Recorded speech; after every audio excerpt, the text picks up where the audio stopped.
Well, all right. Today I got tickled, so I want to share it with you.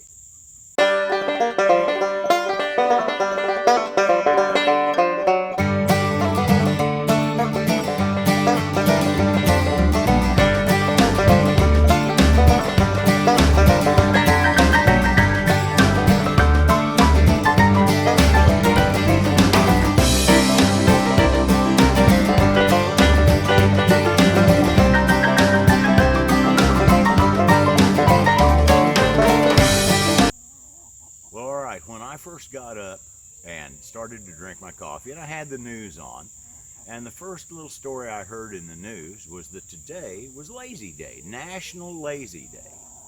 And I thought, great, that's my thing, man. So I thought I'd just take a minute of your time because this is National Lazy Day. And we can talk about maybe a couple of things that you can do to streamline your hobbies so that they're easier for you, so that they're not as much work. Now, the number one thing, because that's what I focus on most of the time, is the garden.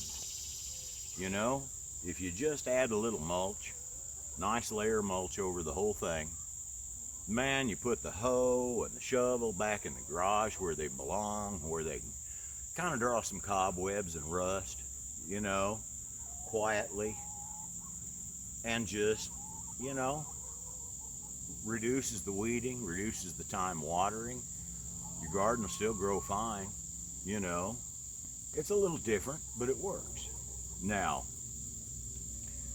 that makes a difference. That saves you some time. That makes the garden more fun and less of an effort. I mean, everybody has had the point where they've been at work all week and Saturday comes around and now I've got to grab a hoe and I've got to get out there and maybe grab the tiller to get between the rows, and I've got to spend a couple hours out there scratching and working in that garden to clean it back up because I've been busy all week.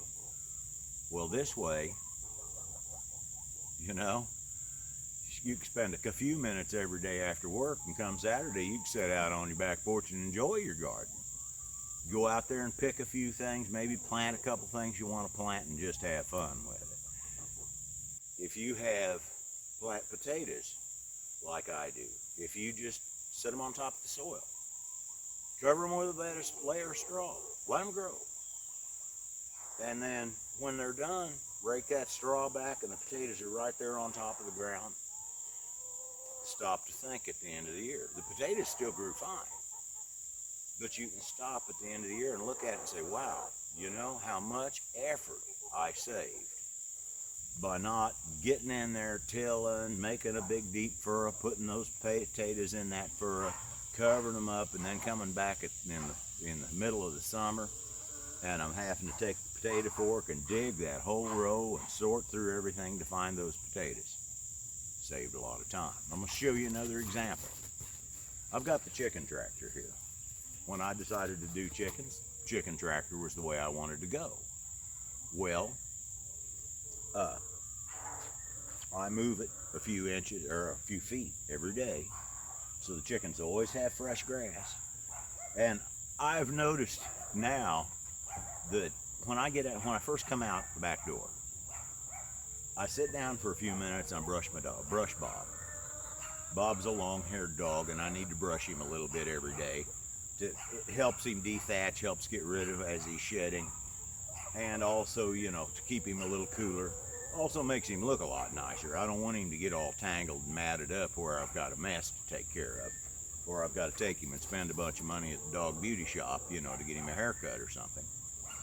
But I'll sit there and brush the dog. I'll hear the chickens talking to me. They're ready to be moved. They're excited about getting that new little patch of grass and digging around in there and seeing what they can find. And another thing I did with the chicken tractor is this whole side opens up. The whole side. So when I want to clean the chicken tractor out, you know, which I do every couple of days, it just takes a couple of minutes. I take this hoe, which I don't have to use in my garden anymore, and just reach in there and scratch everything out on the ground. Doesn't hurt the ground any, doesn't hurt the grass. You're fertilizing the grass between where the thing has sat and the little bit that you scratch out every couple of days. you're just adding a lot of nitrogen to your yard. And you could scrape it into a wheelbarrow if you wanted to, and put it into compost, or put it into the center of your garden, or maybe some rows that you're done with for the year. But, you know, that's not a big deal. To me, I use this rabbit manure from the rabbits and this and that, and I may start using the chicken manure. But anyway, that's it. I just wanted to stop and think. I'm going to show you a little something before I go. All right. Now, I want you to see the path that chicken tractor's made across the yard. And you can see it isn't very far out in here. That path kind of disappears. Well, it's like this. Where they've been the last 2 or 3 days, you can tell that they've been in there, they've scratched it up, and they've eaten a lot of the greenery. But when you get back out here a ways, you quit seeing it. And that's because in less than a few days, boom, it's right back. It's just growing and looking nice. So, doesn't hurt the yard a bit, you know. And to be honest with you, these little critters constantly have been getting attention. They just talk to you and tell you all about it when you come out here. They lay me. Right now, I've got 6 chickens, and right now I'm getting 4 to 5 eggs a day. So they're really doing great. Takes 5 minutes to take care of them, you know.